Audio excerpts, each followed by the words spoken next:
আবারও ফিরে আসলাম আপনাদের প্রিয় অনুষ্ঠান জীবনের গল্প। আমাদের ক্যামেরার সামনে দাঁড়িয়ে আছে এক সুন্দরী অসহায় মেয়ে। তো তার কাছ থেকে জানতে চাই তার জীবনের গল্প। আপু, আসসালামু আলাইকুম, কেমন আছো? ওয়ালাইকুম আসসালাম, আলহামদুলিল্লাহ ভালো। আপু, তোমার বাড়ি কোথায়? ময়মনসিংহ। ময়মনসিংহ। তোমার পরিবারে কে কে আছে? কেউ নাই। কেউ নাই? বাবা মা আত্মীয় স্বজন কেউ নাই? না, না, নানুর বাড়ি বড় হয়েছে। নানুর বাড়িতে বড় হয়েছে। হ্যাঁ। মানে কত বছর বয়সে তোমার বাবা মা মারা যায়? তোমার বয়স তখন কত? আমার না, আমি দেখি নাই। দেখে নেই বলতে ওই সময় হয়তো মানে তোমার ছোট মনে নেই, ছিলাম, খুব হ্যাঁ, ছোট, হয়তো ছোট ছিলাম। কথা শেখো না এরকম। জি, বাবা মা কি একসাথে মারা যায় না কিছুদিন আগ পাশ? এক পাস। কতদিন ধরে?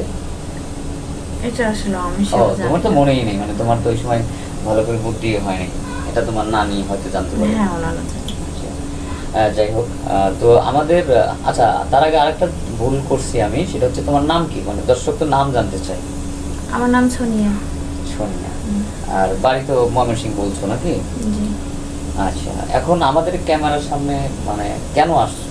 কোনো বিয়ের জন্য না সাজসজ্জার জন্য?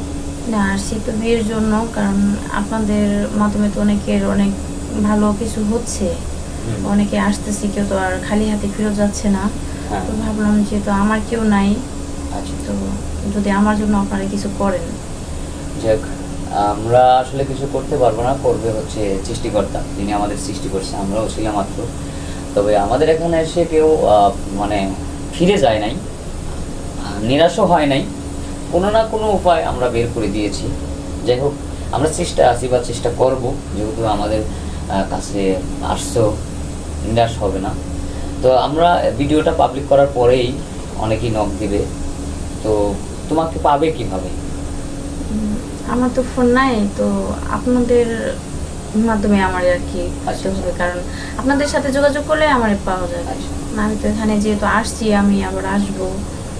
এখন তো এই যুগে আসলে ফোন নাই, কেউ বিশ্বাস করবে না, কারণ এটা সবাই অবশ্যই সত্য কথা যে যুগে ফোন নাই এটা কেউ বিশ্বাস করবে না, কারণ আমি তো দেখা যায় যদি কাজ কাম করতাম তাহলে আমার একটা ফোন থাকতো। এটা আমি তো কোনো কাজ করি বাবা মা না। বেঁচে থাকলে হয়তো ফোন হ্যাঁ। কিনে দিত, যেভাবেই হোক একটা ব্যবস্থা দেবে। নানির কাছে তো আর চাওয়া সবকিছু সম্ভব তো না। আর চাওয়া যায় না। নানাও তো আর বেশি নাই যে না। নানার কাছে একটু খিদে করলে হয়তো একটা ফোনের ব্যবস্থা করবে। যাই হোক, এখন তোমার লাইফে কাউকে হচ্ছে চাচ্ছ, এটা মানে তোমার জন্য পারফেক্ট মানে কেমন ছেলে প্রয়োজন? একটু প্রবাসী হলে সমস্যা নাই, বাট বয়স একটু বেশি হলেও সমস্যা নাই, কারণ যেহেতু আমার কিছু নাই, তো এরকম দায়িত্বশীল মানুষই তো লাগবে, যে দায়িত্বশীল আমার মানুষ। হ্যাঁ, যে আমার দায়িত্বটা নিতে পারবো। বা দেখা যায় যে আজকে নিলো কালকে ছেড়ে দিল, এটা তো সমস্যা। যে অবশ্যই না সমস্যা। ছাড়বে, যে না, যে আমার দায়িত্বটা নিবে, যাই না শুনেই সবকিছু মাইনেই নিবে, এরকম মানুষের। বয়স যদি তার 40-45 হয়, হ্যাঁ, বয়স বেশি হলে সমস্যা নেই, সেটা তো বললাম। ছেলেটা যদি কালো হয়, সমস্যা নাই, হ্যাঁ, ছেলে কালো হলে সমস্যা কি?